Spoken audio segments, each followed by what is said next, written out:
Muy buena tarde, amable teleaudiencia del Canal 2 de Global TV. Nuevamente con ustedes en este espacio informativo y académico con temas de vital importancia al momento de usted hacer valer sus derechos. Les recordamos que este programa se transmite en vivo y en directo y tiene llamada al aire los lunes de 2 a 2 y media de la tarde, pero este mismo programa es retransmitido durante toda la semana. Esta semana, por ejemplo, lo veremos nuevamente mañana martes a las 9 y media de la mañana, el miércoles a la 1 y media del día, el jueves a la 1 de la tarde, el viernes a las 2 de la tarde y el domingo a las 8 y media de la mañana. También les recordamos que nos pueden escribir al correo susderechos@yahoo.es o seguirnos en el Twitter a esta misma dirección. También a través de YouTube pues los pueden ir mirando con el nombre de Sus Derechos y la fecha pues del día. Recuerden que el que se graba allí o el que se baja a YouTube es el que es del día pues al aire, o sea el del lunes. Como ha sido costumbre desde el pasado 21 de marzo, le estamos comunicando a todos nuestros amigos que nos ven a través de la señal de Global TV del Canal 2, la fotografía del señor Gustavo Patiño Vázquez, que es el padre de un colega amigo nuestro que desapareció al salir de su casa en el municipio de Cartago el 21 de marzo de este año. Les recordamos nuevamente que si tienen alguna razón de él, si lo han visto, si de pronto, si hay indicios que es esa persona, que la han visto en algún lugar, se pueden comunicar a través de los siguientes números celulares: 317-731-0923 o al 314-654-7696 con el señor Carlos Gustavo Patiño Ospina, hijo del señor Gustavo Patiño Vázquez. Rogamos a Dios porque él y otras personas que también están fuera de su hogar, sean secuestrados por una enfermedad, cualquier situación que sea, pues que puedan retornar a sus hogares y que, pues hombre, si los tiene alguien que sea pues en tratos dignos, ¿no? de un ser humano, y pues pedimos a Dios porque haya paz también en nuestro país, que lo necesitamos tanto, y que se respete el derecho a la vida como lo pregona nuestra Constitución política. Doctor Mauricio, muy buena tarde, le doy la bienvenida a este conversatorio, complacida de compartir siempre este escenario con usted, y bueno, y que Dios nos permita seguir por mucho más tiempo presentando este programa. Gracias. Gracias, doctora Idaluz, a usted y a todos los teleaudientes que amablemente observan en directo este programa por nuestro canal 2 del operador de cable Global TV Comunicaciones. Nuevamente, como se ha reiterado en estos conversatorios, pues son académicos e informativos, y la semana pasada abordamos un tema bastante interesante para tanto empleadores como para trabajadores, y hemos hecho mención sobre algunas diferencias o las diferencias que están contenidas tanto en el Código Sustantivo del Trabajo como en el Código Civil para los contratos laborales, y hay otros contratos que no son laborales pero que vienen, digámoslo, entre comillas, disfrazados como contratos de obra, obras civiles, y que los quieren adecuar como contratos laborales. Hicimos una diferenciación entre uno y otro, y sabemos que la ley es muy clara en regular unos aspectos en cuanto tiene que ver con el contrato de trabajo, y el otro que corresponde a una determinada actividad en particular, un contrato de prestación de servicios, pues se regulará por disposiciones del Código Civil. Hoy, esta semana, doctora Idaluz, pues continuaremos nuestro conversatorio respecto a los contratos laborales y nos adentraremos en unas particularidades que tienen que ver con las jornadas, tiempo suplementario, el trabajo de tiempo, los fines de semana. Serán los temas que hoy abordaremos en este conversatorio, para lo cual entonces iniciaremos este conversatorio con esos temas. Bueno, muchas gracias, doctor, por esta introducción. Tenemos para decirles, en el conversatorio pasado les estábamos comentando que hay una jornada máxima. De pronto yo es real decir que la jornada era mínimo de 8 horas, no, esa es la máxima legal, es decir, que son 8 horas diarias y un total de 48 horas semanal. También por convenio entre las partes dijimos que se podía adecuar estas 48 horas para no laborar, por ejemplo, el día sábado de lunes a viernes. Pero ¿qué sucede? Cuando hay recargo, o sea, o cuando hay trabajo suplementario de horas extras, si yo, por ejemplo, trabajador, con mi empleador convinimos que íbamos a laborar de lunes a sábado, por ejemplo, entonces trabajamos 10 horas de lunes a jueves para tener 40 horas allí semanales y el viernes 8 para completar las 48 semanales que exige la ley. Quiere decir que en esos 4 días, es decir, lunes, martes, miércoles y jueves, que estoy laborando 10 horas, no podré laborar en horas extras porque estoy trabajando ya más de 8 horas. Entonces, esto para que nos quede claro. Si yo repartí con mi empleador, acordamos que íbamos a trabajar esas 48 horas semanales únicamente de lunes a viernes, pues entenderá que los días que superen las 8 horas no podré trabajar en horas extras. También dice la norma que cuando, pues como la jornada máxima es de 48 horas semanales y se desee trabajar más, pues porque la necesidad lo amerita, se debe contar con un permiso del Ministerio de la Protección Social. Entonces, en esos casos, pues se podrá extender la jornada 2 horas más, pero en todo caso sin que llegue a exceder de 56 horas a la semana. En los únicos casos en que el empleador no tiene que pedir el permiso o la autorización al Ministerio de la Protección Social es cuando hay un caso fortuito, por ejemplo. Excepcional que resulta momentáneamente el tiempo suplementario, pero no es recurrente ni permanentemente en la jornada. Esa es la palabra, no es permanente. Entonces fue por un caso fortuito o porque hay una amenaza de pronto de ocurrir un siniestro o algún riesgo en la empresa o con las máquinas y es una cosa pues que es así prioritaria, entonces no requiere la autorización del ministerio porque, como bien lo explica el doctor Mauricio, pues no va a ser habitual, no va a ser permanente. El trabajo ordinario, pues ya sabemos que se paga con base, el salario mínimo en Colombia es el mínimo legal establecido de 566.700 pesos. Con base en ese salario, pues será el día ordinario, pues dividido entre los 30 días. Se hará el cálculo para saber exactamente cuánto vale un día. ¿Y esto por qué lo traigo a colación? Porque vamos a mencionar las horas extras, ¿cierto? Entonces, sabemos que con la reforma que hubo en la ley, ya las horas extras nocturnas no empiezan como antes, que era después de las 6 de la tarde. Ahora, la jornada ordinaria, la diurna, va desde las 6 de la mañana hasta las 10 de la noche. Y las horas extras, la hora nocturna va de 10 de la noche a 6 de la mañana. ¿Esto causó o no causó perjuicio y revuelo en los trabajadores? Porque las horas extras, entonces ya, ¿dónde quedaron? ¿Cierto? El recargo, porque ahora vamos a entrar a hablar del recargo. ¿Qué fue la polémica que causó, doctor Mauricio, esa reforma del tiempo ordinario?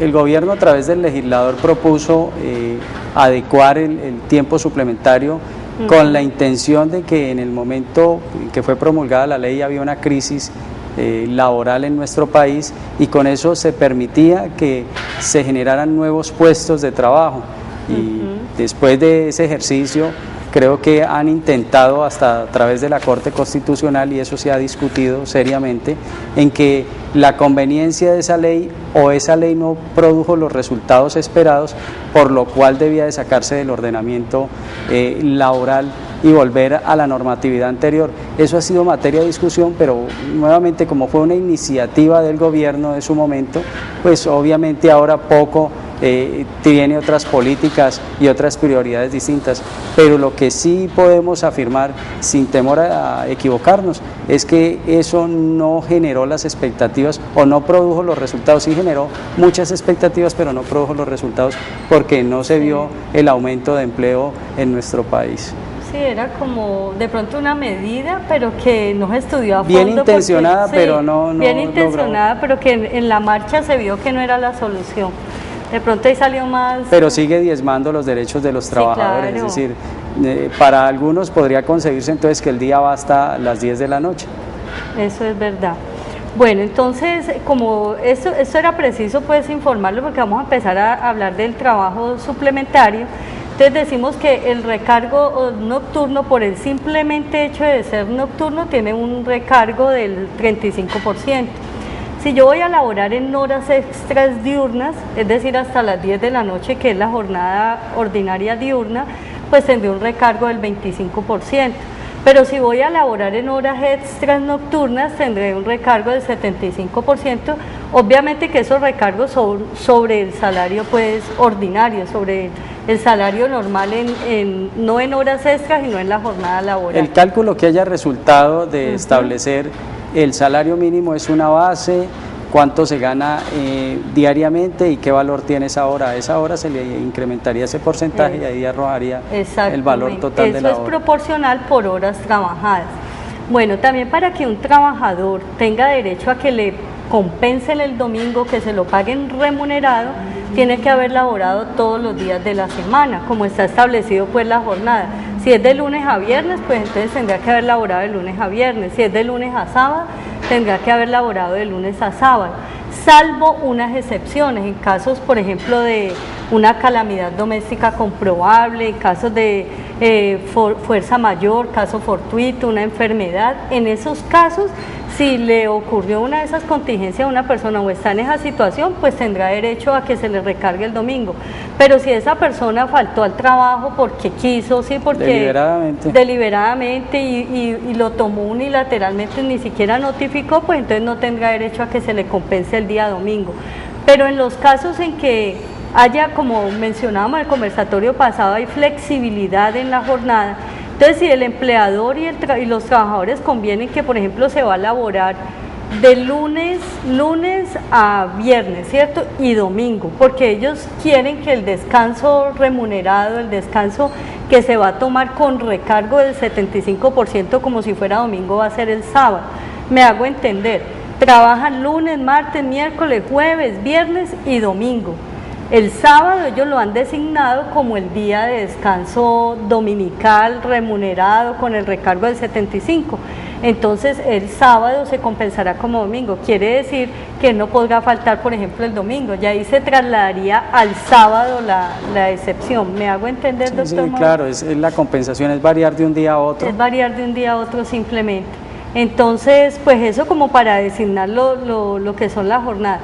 También en las empresas se pueden dar turnos de trabajo. ¿Por qué? Porque la producción sí se necesita. O su actividad principal es el desarrollo o permanencia de un producto en el mercado y requiere de trabajar las 24 horas. Entonces se harán turnos, pero estos turnos también tienen que tener la aprobación del ministerio, porque tampoco se podrá tener turnos que sean de las 36 horas semanales o de las 6 horas diarias, ¿no? Entonces, cuando la persona está trabajando en turno, se entiende que no podrá laborar horas extras, o es lo uno o es lo otro. Lo mismo cuando hay la flexibilidad en que pactamos que vamos a laborar 10 horas diarias para no trabajar el sábado, tampoco se podrá pues laborar en horas extras. Pero ocurrirá en casos particulares que el empleador lo requiera y solicitarle al trabajador que permanezca en la empresa con su previa autorización 1 o 2 horas para que pueda atender algún requerimiento en particular, y obviamente pues ese será liquidado, pero normalmente lo que usted hace mención es así, es decir, el empleador establece unos turnos de trabajo y será solamente con sus turnos de trabajo. Eso es cierto, y tampoco un empleador, así tenga el consentimiento del trabajador, no podrá tener a ese trabajador en los dos turnos, o sea, trabajando todas las prácticamente dobleteado de trabajo, 16, 20 horas, no lo podrá hacer, así tenga el consentimiento pues del trabajador, salvo hay unas excepciones, los trabajadores que desempeñan el cargo de supervisores o los de manejo, dirección y confianza. Y aquí también quiero precisar que los trabajadores de manejo, dirección y confianza no se les genera horas extras. Yo, por ejemplo, soy la secretaria o la recepcionista o la señora empleada del servicio doméstico o el vigilante, pero no la vigilancia de seguridad pues de las empresas, sino cuando el vigilante tiene la residencia en el mismo sitio donde debe prestar el servicio de vigilancia. En esos casos no genera horas extra. Entonces yo, por ejemplo, estoy en mi trabajo de oficina y decido quedarme, o mi empleador me pide el favor y yo normalmente mi trabajo termina a las 6 de la tarde y yo me quedo hasta las 8, por el solo hecho de ser personal de confianza, de dirección o de manejo de la empresa, pues no me va a generar que yo le presente el reporte de las horas extras para que me lo paguen como tiempo suplementario.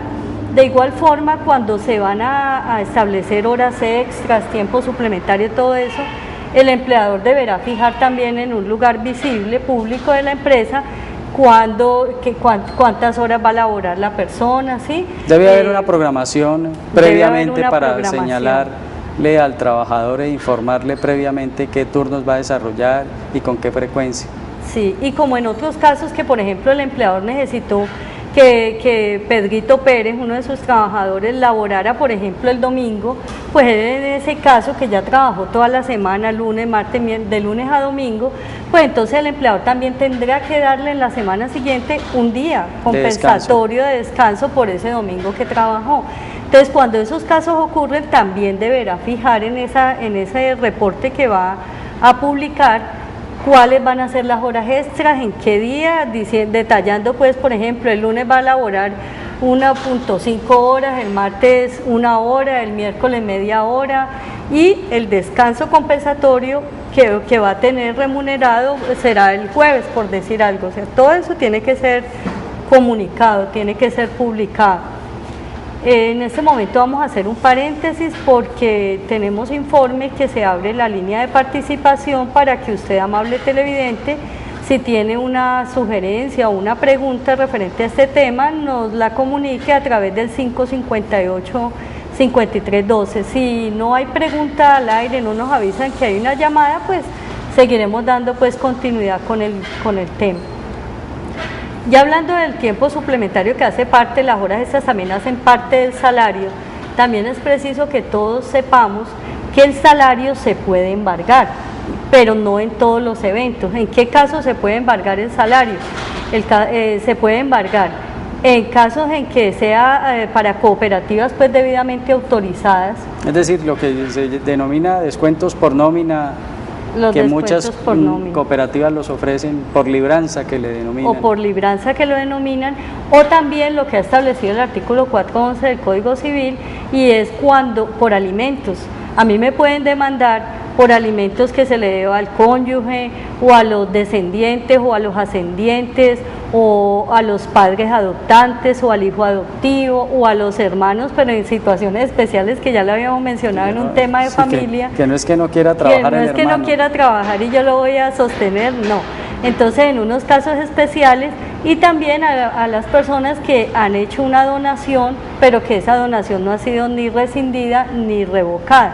En esos casos, pues sí entraremos a hablar que se puede embargar el salario, y el salario se puede embargar inclusive en alimentos hasta por un 50%. Eso lo fija el juez de familia y puede llegar a limitar de acuerdo a las circunstancias, y en algunos casos particulares, si es una urgencia, digámosle, vital para un menor, pues puede hacerlo. Si mientras conoce un juez de familia, el comisario de familia podrá hacerlo por el lapso de un mes, mientras la persona recurre a la jurisdicción correspondiente. Sí, eso es cierto.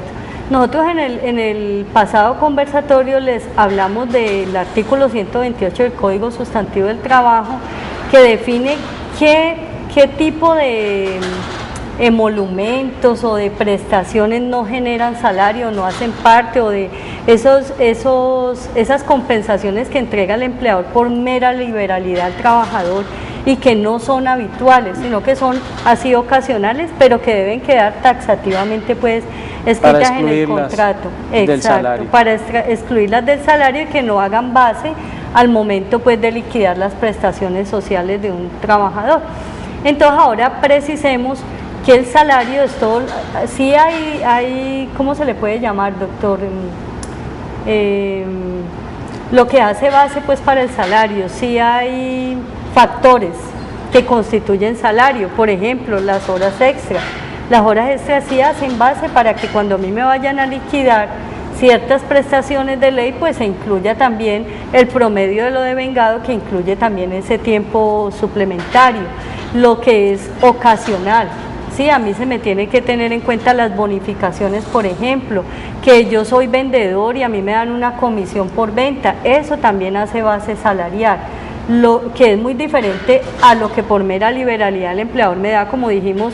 Él quiere dar una prima que la llamó prima de Navidad, la prima de Pascua, sí, una cosa así que no es para enriquecer el patrimonio del trabajador, ¿cierto? Que es simplemente un excedente que le sobró a la compañía y lo quiso, digamos, donar a los trabajadores. Ya el Código Sustantivo lo ha señalado taxativamente y en eso hay algunos errores cuando se van a liquidar por alguna circunstancia un trabajador sin tener en cuenta ese tiempo suplementario a la que usted hace referencia. Es decir, hay algunas situaciones muy particulares y de esos factores que confunden al empleador y conllevan a que también, porque esos factores o los omite, y si los omite pues trae unas consecuencias que tendrá que pagarlas si es objeto de una revisión ante un juez laboral.